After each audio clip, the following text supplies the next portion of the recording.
കൈകാൽ മുതലാമെന്നുടെ കാണപ്പെടുന്നതൊക്കെ സ്ഥൂലം, സൂക്ഷ്മം, കാരണം എന്നീ മൂന്ന് രൂപങ്ങളോട് കൂടിയത് എനിക്ക് അങ്ങയെ ധ്യാനിക്കുന്നതിനും അങ്ങയുടെ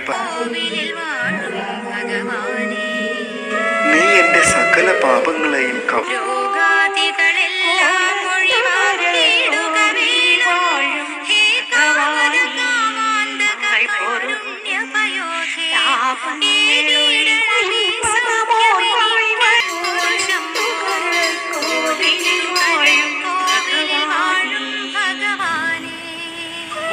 ആലുവയിലൂടെയൊക്കെ നടന്നു നീങ്ങിയ ഒരു ഗുരു എന്നതിനപ്പുറം ഈ ലോകത്തോളം നിറഞ്ഞ അറിവിന്റെ ജ്ഞാനഗരിമയുടെ പേരാണ് ഗുരു എന്ന് നാം അറിയേണ്ടതുണ്ട്.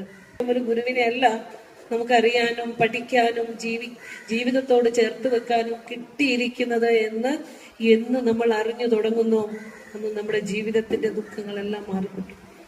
എന്താണ് ഈശ്വരൻ? ആരാണ് ഈശ്വരൻ?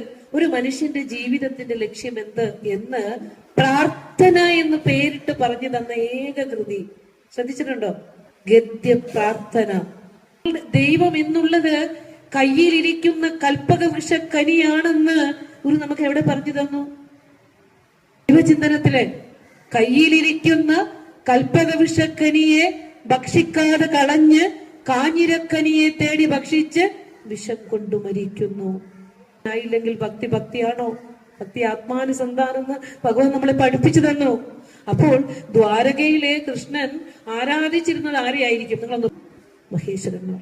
ഭാഗവതം തന്നെ പറയുന്നില്ലേ, ഉള്ളിലിരിക്കുന്ന ആത്മദേവനെ അറിയാതെ ക്ഷേത്രങ്ങളിലാണ് ദൈവം ഇരിക്കുന്ന കരുതുന്ന ഭക്തനെ ഭാഗവതം വിളിക്കുന്ന പ്രാകൃതൻ എന്നാണ്. ഇവിടെ പട്ടേരിപ്പാട് എഴുതി വെച്ചിട്ടുണ്ട്, സാന്ദ്രാനന്ദാവബോധാത്മകമനുപമിതം കാലദേശാവധിഭ്യാം നിർമുക്തം നിത്യമുക്തം നിഗമശതസഹസ്രേണ നിർഭാസ്യമാനം. സാന്ദ്രാനന്ദ അവബോധം, കട്ടിപിടിച്ച ആനന്ദമാണ്, അറിവാണ് ഈശ്വരൻ.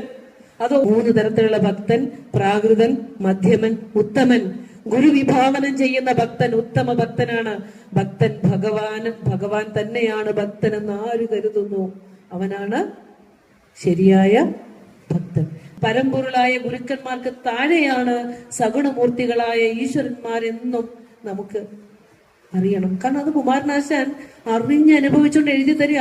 ലോകേശൻ സൃഷ്ടി ചെയ്യുന്നു, മുഹുരഭിമാം രക്ഷ ചെയ്യുന്നു വിഷ്ണു, ശ്രീകണ്ഠൻ സംഹരിക്കുന്നു, ഇവർ ചിരമമ സംസാരഹേതുക്കളല്ലോ. ബ്രഹ്മാവ് സൃഷ്ടി ചെയ്യുന്നു, വിഷ്ണു പാലനം ചെയ്യുന്നു, ശ്രീകണ്ഠൻ സംഹരിക്കുന്നു, ഇവർ മമ ചിര സംസാരഹേതുക്കളല്ലോ. എന്തെങ്കിലും ശോകം ചേർക്കുന്ന ജന്മക്ഷയ രുചകൾ അശേഷം കെടുക്കും കടാക്ഷം തൂകും മൂല്യം വെടിഞ്ഞുള്ള ഗുരുചരണമെന്ന് അൻപിൽ ഞാൻ കുമ്പിടുന്നേ. ശോകം തരുന്ന ജന്മക്ഷയ രുചകൾ ജനിക്കുക, വർദ്ധിക്കുക, വിപരിണമിക്കുക, ബാല്യം, യൗവനം, കൗമാരം, വാർദ്ധക്യം, ഇതൊക്കെ നമ്മുടെ ശരീരത്തിലൂടെ ദശയിലൂടെ ഇങ്ങനെ കടന്നുപോകും. ഇതൊന്നുമില്ലാത്ത ജന്മക്ഷയ രുചകൾ അശേഷമില്ലാതെയാക്കുന്ന പരമമായതിനെ തരുന്ന ഗുരുചരണത്തെ ഞാൻ പ്രാർത്ഥിക്കുന്നു. പരമമായ അൾട്ടിമേറ്റ് റിയാലിറ്റി, പരമമായതിനെ തരുന്ന ഒരാള് നമ്മുടെ മുന്നിലുള്ളപ്പോ ഇച്ചിരി കിട്ടണം തേടി നമ്മൾ പോയാൽ ആർക്കാ കുഴപ്പം? പൂർണ്ണതയെ വിട്ടിട്ട് നമ്മൾ എന്താ ചെയ്യണത്? മിന്നാമിനിങ്ങിന്റെ ഇത്തിരി വട്ടം തേടി പോയിക്കൊണ്ടിരിക്കുന്നു. തസ്യ ലക്ഷണം എന്താ കൊടുത്തേ? ഈശ്വരൻ എന്താ ലക്ഷണം? വേദാന്ത സൂത്രത്തിൽ കൊടുത്തേ ഗുരു. തജ്ജ്യോതിഹി. വ്യാസന് ശേഷം യുഗങ്ങൾക്കപ്പുറം വ്യാസഭഗവാൻ വേദത്തെ ആകെ ചേർത്തുകൊണ്ട് ബ്രഹ്മസൂത്രം രചിച്ചു. 555 സൂത്രത്തിൽ. അതിൽ വേണ്ടാത്തതെല്ലാം കളഞ്ഞ് പൂർവപക്ഷവും പരപക്ഷവും ഒക്കെ മാറ്റി അതിലുള്ള അശുദ്ധികളെല്ലാം ശുദ്ധീകരിച്ചുകൊണ്ട് 24 സൂത്രങ്ങളാക്കി ഭാരതത്തിലെ അധ്യാത്മ ഗ്രന്ഥങ്ങളുടെ സത്തയെടുത്ത് ഗുരു നമുക്ക് തന്നിട്ടുണ്ട് കേട്ടോ. വേദാന്ത സൂത്രം 24 സൂത്രമുള്ളൂ. അതിനകത്ത് അടങ്ങാത്തതൊന്നുമില്ല. സകലതും അടങ്ങും. നിങ്ങൾ പ്രാർത്ഥിക്കുന്ന നാരായണീയവും ഭാഗവതവും ഭഗവത്ഗീതയും രാമായണവും സർവ്വതും അടങ്ങും. 24 സൂത്രങ്ങളിലായിട്ട് നമുക്ക് ഉലകം വെല്ലാൻ ഉഴറിയ നീയോ അല്ലെ, ഒരു തലയോടായിട്ട് കിടക്കണം അല്ലെ, അത്ര മതി നമുക്ക്. അപ്പൊ അതിലേക്ക് പോകുന്നതിന് മുമ്പ് നമുക്ക് ചെയ്തു തീർക്കാനുള്ള കാര്യങ്ങളാണ് ഗുരു നമുക്ക് പറഞ്ഞു തന്നേക്കണേ. അത് ഓരോന്നെടുത്തിട്ട് ഒരു അച്ഛൻ മക്കൾക്ക് തരുന്ന വാത്സല്യത്തോടെയാണ് ഭഗവാൻ നമുക്ക് അതെല്ലാം തന്നേക്കണേ. ചേർത്ത് പിടിക്കുക ഗുരുവിനെ അല്ലെ, നേരായി വന്നിടുക, വേറെ ആരുമില്ല ഗതി എന്ന് ഗുരു നമ്മളെ പഠിപ്പിച്ചു തന്നു. ഭഗവാന്റെ പാദങ്ങളിൽ സമർപ്പിക്കുക. വേറെ ആരെയൊക്കെ നമ്മൾ ആശ്രയം വെച്ചാലും നമ്മളിൽ നിന്ന് അകത്ത് പോകുന്നതാണ്. കൊലുദ്ദേശ സ്തവത്തിൽ പറയാ, ദാരിദ്ര്യ മഹാദുഃഖം അണഞ്ഞിടരുതെന്നിൽ, ദൂരത്തകലേണം മതമെന്നും, സുജനാനാം ചാരത്തു വസിപ്പാനൊരു ഭാഗ്യം വരണം. അപ്പൊ ദാരിദ്ര്യ മഹാദുഃഖം അണഞ്ഞിടരുത്. അപ്പൊ എന്താ ദാരിദ്ര്യ മഹാദുഃഖം? 3 നേരം കഴിക്കാനുള്ളത് മുട്ടരുതെന്നാണോ? അതുകൊണ്ട് അതിന്റെ ഒപ്പം എന്തൊക്കെയാ? കാരണം ദൂരത്തകലേണം മതമെന്നും ഗുരു പറഞ്ഞിട്ടുണ്ട്. കാരണം സത്യത്തിന്റെ, ധർമ്മത്തിന്റെ, അനുകമ്പയുടെ, സംസ്കാരത്തിന്റെ ഒക്കെ ദാരിദ്ര്യം നമുക്കുണ്ട് അല്ലെ, ഭക്തിയുടെ ഒക്കെ ദാരിദ്ര്യമുണ്ട്. ഈ ദാരിദ്ര്യ മഹാദുഃഖം എന്നിലേക്ക് അണഞ്ഞിടരുത്. കാരണം ഇതൊക്കെ എനിക്ക് വരാൻ കാരണം എന്താ? സത്യധർമ്മങ്ങൾ വെടിഞ്ഞ് ജീവിക്കരുത് എന്ന് ഗുരു പറഞ്ഞു. അനുകമ്പ ഉണ്ടാകണമെന്ന് പറഞ്ഞു അല്ലെ, കൃപാലുവാകണമെന്ന് പറഞ്ഞു. ഇതൊക്കെ എനിക്ക് ഇല്ലാത്തതിന്റെ കാരണം എനിക്ക് മതമുണ്ട്. മതം എന്ന് പറഞ്ഞ എന്താ? അഹന്ത. എന്നെ കൊളുത്തി വെച്ചിരിക്കുന്ന ജീവചൈതന്യത്തിനപ്പുറം മനസ്സിലൊരു അഹന്തയുണ്ട്. ഞാനാണ് ഇതിന്റെ അധികാരി, ആരാണ് എന്നോട് ചോദിക്കാൻ അല്ലെ. നിങ്ങൾ ശ്രദ്ധിച്ചിട്ടുണ്ടോ? ദാതാവിനും മാധവനും കൂടിയമേയം വീതാവതി നിൻ വൈഭവം ആരാണുല ചെയ്യുവാൻ, ഏതാനും ഇവനുള്ള അഭിലാഷങ്ങൾ പറഞ്ഞേൻ, കോലത്തുകര കോവിലിൽ വാഴും ഭഗവാനേ. ചൊല്ലുവിടല്ലേ കേട്ടോ ഗുരുവിന്റെ ഓരോ വാക്ക്, വെറുതെ ചൊല്ലുവിടല്ലേ. മനനം ചെയ്ത് ശ്രവണം, മനനം, നിധിധ്യാസനം ഉറപ്പിക്കണം. ദാതാവിനും ബ്രഹ്മാവിനും മാധവനും വിഷ്ണുവിന് പോലും അമേയം അളക്കാൻ പറ്റാത്ത ചൈതന്യത്തെ ഗുരു പ്രതിഷ്ഠിച്ചത്. ഒരു ഗുരുസ്വരൂപം ഒരു വിഗ്രഹത്തെ വെക്കുമ്പോൾ ഗുരുവിന്റെ ആത്മചൈതന്യമാണ് വിഗ്രഹത്തിലേക്ക് പ്രതിഷ്ഠയായി തന്നിരിക്കുന്നത്. അതിനപ്പുറം ഈ ലോകത്ത് വേറെ പ്രതിഷ്ഠ എന്താ ഉള്ളത്? അതാണ് പറഞ്ഞത്. ബ്രഹ്മാവും വിഷ്ണുവിന് പോലും അവര് പോലും ഭജിക്കുന്ന പരമ്പൊരുളിനെയാണ് നമുക്ക് തന്നിരിക്കുന്നത്. ദാതാവിനും മാധവനും കൂടി അളക്കാൻ പറ്റാത്ത അമേയമായ അളവറ്റതായ ആ വൈഭവത്തെ ആരാണുര ചെയ്യുവാൻ ഗുരുവിന് പറ്റണില്ല. പിന്നെയാണോ ഏഴകളായ നമ്മൾ അല്ലെ? അപ്പോ നമ്മുടെ ക്ഷേത്രത്തിന്റെ മഹത്വം ആദ്യം നമ്മൾ അറിയുക അല്ലെ. ഈ കാര്യം ഒരു കാളി നാടകത്തിൽ പറഞ്ഞു തന്നിട്ടുണ്ട്. മറ്റൊരു രീതിയിലാണ് പറഞ്ഞത്. എന്താ? മഹാദേവനും ബ്രഹ്മനും മുൻപരായോരഹോ മായയിൽ പെട്ടിരിക്കുന്നു ചിത്രം, മഹാത്മാക്കളായുള്ളവർക്കും നിനച്ചാൽ മഹാമായ നിൻ വൈഭവം കിന്ദരണ്യം. മഹാദേവനും ബ്രഹ്മനും ഒക്കെ സത്വരജസ് തമോ ഗുണങ്ങളോട് കൂടിയവരാണ്. ആ ഗുണങ്ങളെയും കടന്ന സ്വരൂപത്തെയാണ് ഗുരു നമുക്ക് ചൈതന്യമാക്കി വെച്ചിരിക്കുന്നത്. പക്ഷെ നമുക്ക് പാവങ്ങൾക്ക് അറിയില്ല, അതിലേക്ക് എത്താൻ സാധിക്കുന്നില്ല.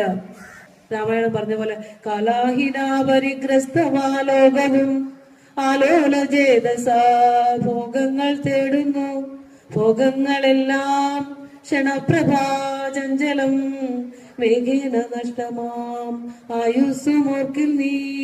ഇതൊക്കെ ചൊല്ലാറുണ്ടല്ലേ. അപ്പൊ എന്താ? കാലമാകുന്ന സർപ്പം നമ്മളെ വിഴുങ്ങിക്കൊണ്ടിരിക്കുക. നമ്മുടെ ജന്മം കിട്ടിയപ്പോൾ മുതൽ വിഴുങ്ങുക. കാല് വിഴുങ്ങിയിട്ടുണ്ടോ? നമ്മുടെ തുട വരെയായോ, നമ്മുടെ വയറു വരെയായോ, നമ്മുടെ കഴുത്ത് വരെയായോ, എവിടെ വരെ വിഴുങ്ങിയിട്ടുണ്ടെന്ന് നമുക്ക് അറിയാൻ പറ്റുമോ? ഇല്ല.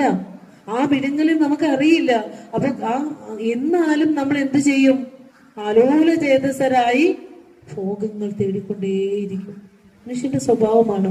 വിട്ടുപിരിയുന്നത് വരെ എന്തെല്ലാം നമ്മൾ ആശ്ലേഷിച്ച് കൂട്ടി വെച്ചിട്ടുണ്ടോ അതെല്ലാം നമ്മളെ ദുഃഖിപ്പിച്ചുകൊണ്ട് പുറത്ത് തെളിയിച്ചിട്ടുണ്ടെങ്കിൽ അതിൽ നിന്ന് തെളിഞ്ഞ് തെളിഞ്ഞ് തെളിഞ്ഞ് ആനന്ദത്തോടു കൂടി നമ്മുടെ ജീവിതം നമുക്ക് എന്താ പറയാ ഒടുവിൽ അങ്ങയുടെ പരമപദത്തിലേക്ക് എത്താനായിട്ട് നമുക്ക് സാധിക്കും. വെറുതെ ഈശ്വരാരാധനയല്ല, ഈശ്വര മഹാത്മ്യ പ്രതിപാദകങ്ങളായ ചരിത്രങ്ങളും ശാസ്ത്ര സത്യങ്ങളും പ്രസംഗിച്ച് ധരിപ്പിക്കുന്നതിന് യോഗ്യരായ പ്രാസംഗികരെ കൊണ്ട് പ്രഭാഷണങ്ങൾ നടത്തണം. എന്തിനാ ഗുരു അങ്ങനെ പറഞ്ഞെന്നറിയോ? തെറ്റായ വിശ്വാസങ്ങളിലേക്ക് നമ്മൾ ഇനിയും പോകാതിരിക്കാൻ വേണ്ടി കൂടെ കൂടെ കൂടെ കൂടെ ജ്ഞാന വിജ്ഞാന സദസ്സുകൾ നമുക്ക് നടത്തേണ്ടതുണ്ട്. എല്ലാവരിലും കുടികൊള്ളുന്ന ദൈവത്തെ തിരഞ്ഞ് ദൈവം മനുഷ്യർ കൃത്രിമമായി ഉണ്ടാക്കി വെച്ചിരിക്കുന്ന ദേവാലയങ്ങളിലാണെന്ന് കരുതി ഓടി നടക്കുന്നവരെ ഭാഗവതം പോലും പറഞ്ഞിരിക്കുന്നത് മൂഢന്മാരെന്നാണ്, അല്ലെ? അപ്പൊ ഇത്രയും പരമ്പൊരുളായ ഒരു ഗുരുവിനെ കുലത്തിൽ കിട്ടിയിട്ടും കണ്ണുള്ളിൽ ചെല്ലാതെ ഈ ജന്മം കടന്നുപോയാൽ മഹതി വിനഷ്ടി, വലിയ നഷ്ടമാണത്. അതുകൊണ്ട് പുറത്തേക്ക് സഞ്ചരിക്കുന്ന നയനങ്ങള് അകത്തേക്കാക്കി ഗുരു ആരാണെന്ന് ചിന്തിക്കണം, ഗുരുവിനെ പഠിക്കണം, ഗുരുവിനെ അറിയണം. അതിന് ഏകമായ മാർഗം ഗുരുവിന്റെ ചരിത്രം പഠിക്കലല്ല, ഗുരുവിന്റെ കൃതികൾ പഠിക്കുക. ഒന്നും വേണ്ടല്ലോ, നമ്മൾ 2 കൃതി നമുക്ക് പഠിച്ചാൽ മതി. കോലദിരേശസ്തവവും നിത്യപ്രാർത്ഥനയും, അല്ലെ? നാരായണീയത്തിലെ മുഴുവൻ ശതകങ്ങളൊന്നും വായിക്കണ്ട, അല്ലെ? ഭഗവത്ഗീത മുഴുവൻ അധ്യായങ്ങൾ വായിക്കണ്ട, അല്ലെ? പട്ടേരിപ്പാട് തന്നെ നാരായണീയ എഴുതി എഴുതി എഴുതി ഗുരുവായൂരപ്പന്റെ അടുത്ത് വന്ന് ആ സാന്ദ്രാനന്ദ അവബോധത്തെ പുകഴ്ത്തി പുകഴ്ത്തി പുകഴ്ത്തി വന്നിട്ട് അവസാനം പട്ടേരിപ്പാട് പറഞ്ഞെന്താ? ഓരോ 10 ശ്ലോകം കഴിയുമ്പോഴും പറയും, ഇങ്ങനെയൊക്കെയുള്ള ഗുരുവായൂരപ്പ എന്റെ രോഗം ഒന്ന് മാറ്റിത്തരണേ എന്നൊക്കെ പ്രാർത്ഥിക്കും. അവസാന ദശകങ്ങളിലേക്ക് വന്നപ്പോൾ പ്രാർത്ഥിക്കുകയാണ്, ഹി പേ ദേഹമോഹം ത്യജ പവനപുരാധീശ യത്പ്രേമഹേതോ ഗേഹേ പുത്രേ കളത്രാദിഷു ച വിവശിതാ ത്വത്പദം വിസ്മരന്തി എന്നാ പട്ടേരിപ്പാട് പ്രാർത്ഥിച്ച്. ഹി ഒരു പുച്ഛത്തോടെ പറയുന്ന മേ ദേഹമോഹം ത്യജ, എന്റെ ഈ ശരീരത്തിലുള്ള മോഹം ഒന്നും ഉപേക്ഷിച്ചതാ ഗുരുവായൂരപ്പ. അതിനു മുമ്പൊക്കെ എന്താ പറഞ്ഞ്? രോഗങ്ങൾ മാറ്റണം എന്നാ പറഞ്ഞല്ലേ? അവസാനം പറയാണ് ഈ ശരീരത്തിലുള്ള മോഹമൊന്നും ഉപേക്ഷിച്ചതാ. യത് പ്രേമഹേതോ, ഇതിനെ ഇത്രയും പ്രേമിച്ച കാരണമാണ്. ഗേഹേ പുത്രേ കളത്രാദിഷു ച വിവശിതാഹ, ഈ കുടുംബ ബന്ധങ്ങളിൽ പെട്ട്, കുടുംബ ബന്ധങ്ങൾ കൊണ്ട് കളയാനല്ല അർത്ഥം, അതിൽ പെടുമ്പോഴും ലയം പ്രാപിക്കാതെ ഇരിക്കുക. വരുന്ന കർമ്മങ്ങൾ ക്രിയാകലാപങ്ങളില്ലാതെ ശാന്തമായി സമാധാനമായി ചെയ്തുകൊണ്ട് ജീവിച്ചു പോകുക. അതാണ്, അതുകൊണ്ടാണ് പറയുന്നത് പ്രേമഹേതോ ഗേഹേ പുത്രേ കളത്രാദുഷിച്ച വിവശിത ത്വത്പദം വിസ്മരന്തി. നിന്റെ പാദം എനിക്ക് ഓർക്കാൻ പറ്റിയില്ല, അല്ലെ? നിന്റെ പാദം എനിക്ക് ഓർക്കാൻ പറ്റിയില്ല. ഞാനൊരു കാര്യം ചോദിച്ചോട്ടെ, നിങ്ങളെ കൊണ്ടേ ഒരു മണിക്കൂർ ഗുരുവായൂരപ്പന്റെ മുൻപിൽ കൊണ്ടേ നിർത്തിയ കുറച്ച് കഴിയുമ്പോ നിങ്ങൾ എന്ത് പറയും?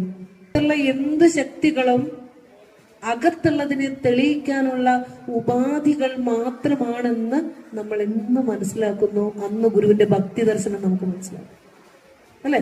അപ്പോ അങ്ങനെ നല്ല മനുഷ്യരായി മാറുക. ഗുരുവിന്റെ സദാചാരം എന്ന കൃതി ഒരു മനുഷ്യനെ എങ്ങനെ നല്ല മനുഷ്യനാക്കി രൂപപ്പെടുത്താം. വേദം തന്നെയാ. തൈത്തിരീയോപനിഷത്തിലെ ശിക്ഷാവല്ലിയിലെ വേദം പഠിച്ചു കഴിഞ്ഞ് നേരെ ഗൃഹസ്ഥാശ്രമത്തിലേക്ക് കടക്കുന്ന ഒരു ശിഷ്യന് ഗുരു കൊടുക്കുന്നതാണ് ആ സദാചാരം. നല്ലതല്ല ഒരുവൻ ചെയ്ത നല്ല കാര്യം മറപ്പത്, നല്ലതല്ലാത്തതുടനെ മറന്നിടുന്നതുത്തമം. ധർമ്മം ജയിക്കുന്നു, സത്യം ജയിക്കുന്നിങ്ങു സർവദാ, അധർമ്മവും ജയിക്കുന്നില്ല, അസത്യവും ഒരിക്കലും. ഇതൊക്കെ വിധി നിഷേധങ്ങളാണ് ഗുരുതരണം. ഇതൊക്കെ ചെയ്യണം, ഇതൊന്നും ചെയ്യാൻ പാടില്ല. ഏതാ ചെയ്യാൻ പാടില്ലാത്തത്?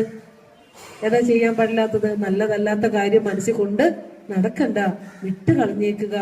സത്യധർമ്മങ്ങൾ വെടിഞ്ഞ് ജീവിക്കരുത്. അനുകമ്പയുള്ളവനായിരിക്കണം, നന്ദിയുള്ളവനാകണം. ആദ്യം നന്ദി ഉണ്ടാകേണ്ടത് എന്താ? നമുക്ക് ശ്രേഷ്ഠ ജന്മമായ മനുഷ്യ ജന്മം തന്നതിനാണ്, ശ്രേഷ്ഠമായ ജന്മം. അതുകൊണ്ടാണ് ഗുരു പറഞ്ഞത് ഒത്തിരി ഒത്തിരി ഒത്തിരി ഒത്തിരി മനുഷ്യന്റെ മാനവിക മൂല്യങ്ങളെ തെളിയിച്ചുകൊണ്ട് നല്ലൊരു മനുഷ്യനായി ജീവിക്കാൻ നമുക്ക് സാധിക്കണം. ശരിയായ ഈശ്വരഭക്തിയിലേക്ക് നമ്മൾ എത്തണം. നമ്മുടെ മുന്നിലിരിക്കുന്ന രൂപവും നാമത്തിനും അപ്പുറം നാമരൂപരഹിതമായ ഗുരുവിനെ അറിയാൻ നിങ്ങൾക്ക് സാധിക്കട്ടെ. ഈ ഈശ്വര ചൈതന്യം തുളുമ്പുന്ന, ഗുരു ചൈതന്യം തുളുമ്പുന്ന ഈ പുണ്യമായ സങ്കേതം ലോകത്ത് മുഴുവൻ അറിയപ്പെടുന്ന ഇടമായി മാറണം.